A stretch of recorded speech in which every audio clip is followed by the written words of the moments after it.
Imagine this, an American healthcare worker is exposed to Ebola. The United States has the world's largest economy, some of the most advanced hospitals on earth, military medical facilities, specialized isolated units, every resource imaginable. So where do they send that infected Ebola person? Not America. Kenya. Now, it gets more strange. The US government publicly said, the number one priority of our foreign policy is to protect the American people. We cannot and will not allow any cases of Ebola to enter the United States. It will not allow Ebola on American soil. Not one case, not one patient, not one exception. Yet, that exact same time, the US was building a facility in Kenya to receive Americans that were exposed to Ebola. A country with 0 Ebola cases. A country that wasn't part of the outbreak. A country whose citizens didn't even know the deal existed. And many Kenyans only found out when journalists exposed it. So here is my question. If Ebola was too dangerous for America, why was Kenya expected to take the risk? Stay with me, because the deeper I dug into the story, the stranger it became. So to understand the full picture, you need to know what's been happening in the Democratic Republic of Congo. Congo has had 17 Ebola outbreaks. 17, and this one started just 5 months after the previous outbreak ended. 5 months. The healthcare workers on the ground there haven't had a proper break in years. You just keep going. But here is what makes this outbreak different from every outbreak before it. The strain spreading right now through eastern Congo is called the Bundibugyo virus, and it's a rarer form of Ebola. And the vaccines the world spent years developing, the drugs that were stockpiled, and the treatments that worked before, they don't work on this strain. So there is no approved treatment, there is no approved vaccine. On the 17th of May, the World Health Organization declared a global health emergency. At least 240 people have been unalive, and experts think this number is far greater because it was spreading undetected for weeks before anyone even noticed. It had already crossed into Uganda. Then, the same day as the WHO declaration, the first American healthcare worker in DRC was tested positive. Now, Washington has a personal problem, and what they did next? This is where it gets uncomfortable. On a Wednesday in May, some unnamed American official, not the White House on camera, not the State Department at a press conference, just someone speaking anonymously to journalists, quietly told reporters that the US was planning to send Americans exposed to Ebola in DRC to a new facility in Kenya. No announcement, no briefing, just a quiet word. And here is a detail that really got me. At the time that official leaked this to the press, it wasn't even confirmed that Kenya had officially signed off. The terms weren't public, the location was barely specified, but the announcement was already out. So somebody told the world about a plan involving another country's territory before that country's own citizens knew it was happening. Then the details trickled out. 50 beds, Laikipia Air Base, about 200 kilometers north of Nairobi, built by the US military, staffed entirely by American medical personnel. Not one Kenyan public health officer involved in running it. You see, the White House described it as state-of-the-art, designed to provide high-quality healthcare for Americans on Kenyan soil, zero Kenyan access. Then, Secretary of State Marco Rubio called President Ruto. The US put $13.5 million on the table for Kenya's Ebola preparedness and tied a bigger offer to it, a 5-year health compact worth $1.6 billion under Trump's America First global health strategy. Now, I know what you're thinking, $1.6 billion. That's a lot of money. Maybe it makes sense.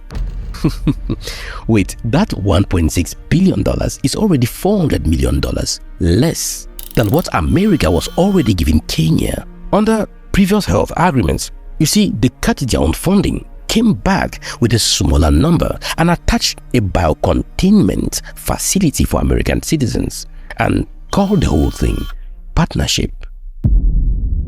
Kenya's government signed off on Thursday. Quietly, no parliamentary vote, no press release, nothing for the Kenyan public. Two governments, one secret, zero accountability. And that facility was due to open on Friday. Kenya found out the same time you would have from journalists. And I want to ask a simple question. If this was really the clean, proactive preparedness move the government later claimed it was, why the secrecy?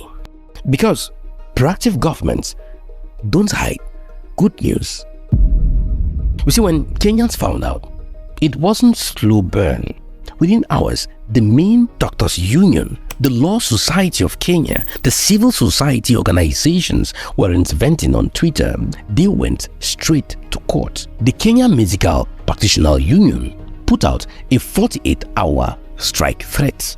Their Secretary General stood up and said something publicly that no government official have been willing to say. He said, "We will not watch Kenya be treated as a containment colony for a lethal pathogen we did not generate."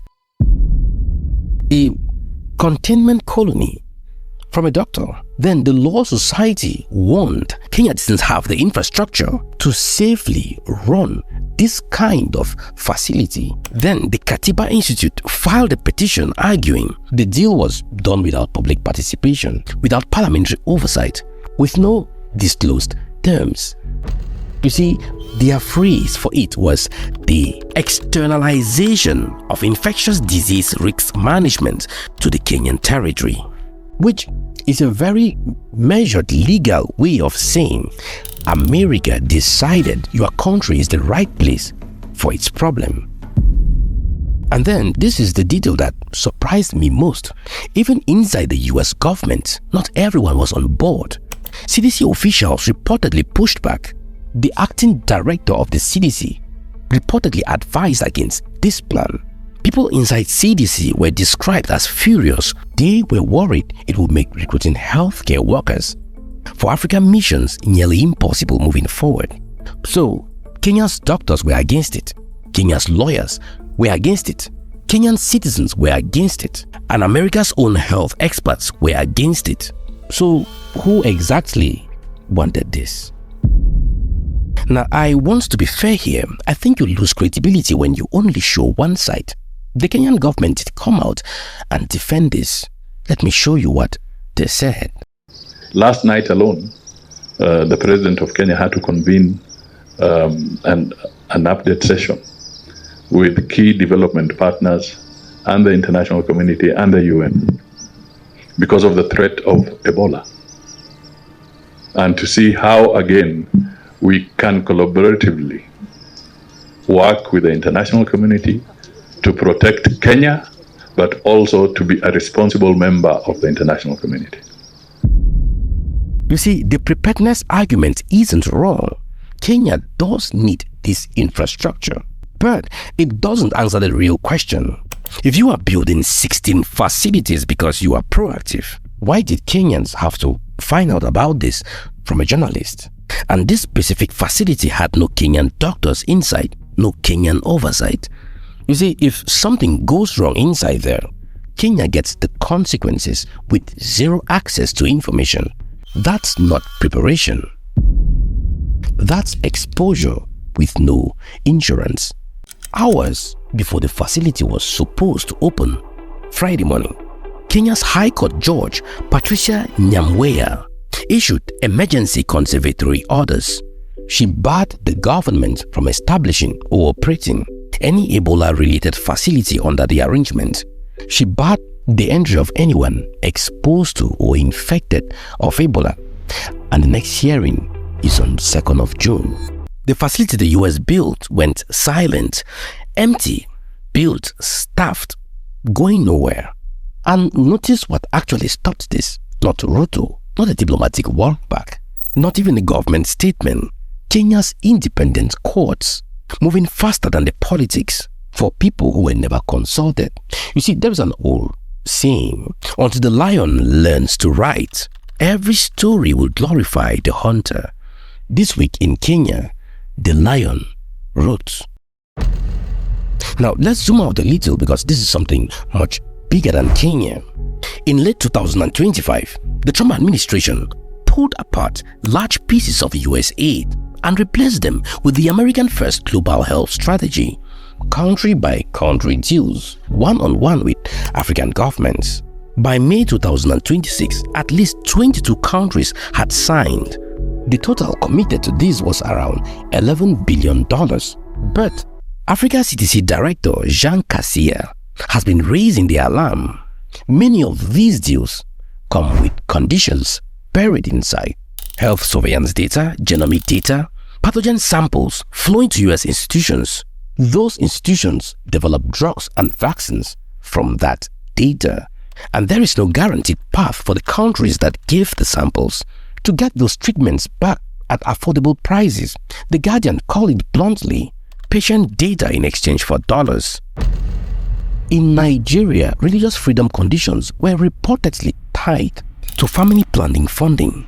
In Zambia, health cooperation was linked to mining access. Zimbabwe walked away from a $367 million deal. Zambia slowed down. Ghana pushed back. They read the terms and said, not like this. And the lesson in all of this is simple. You can't negotiate well when you are alone in the room with the most powerful country on earth and you need the money. The African Union exists.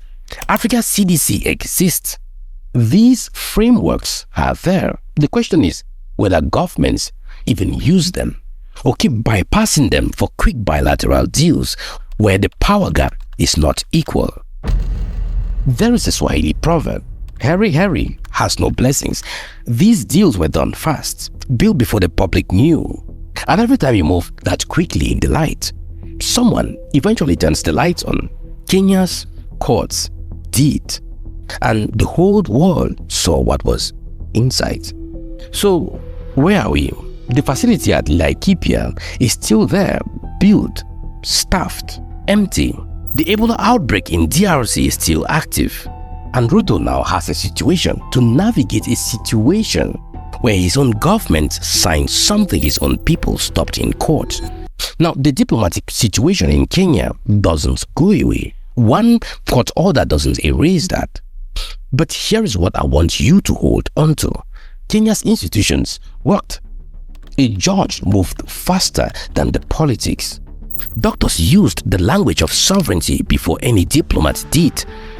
In a story where every official actor chose silence, that alone matters.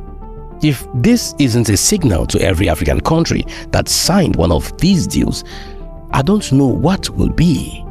Not because, and I want to make this clear, not because America is an enemy, but because every government's first job is to the people who never got to sit at the negotiating table. Kenyans didn't have one, so they went and made one in court.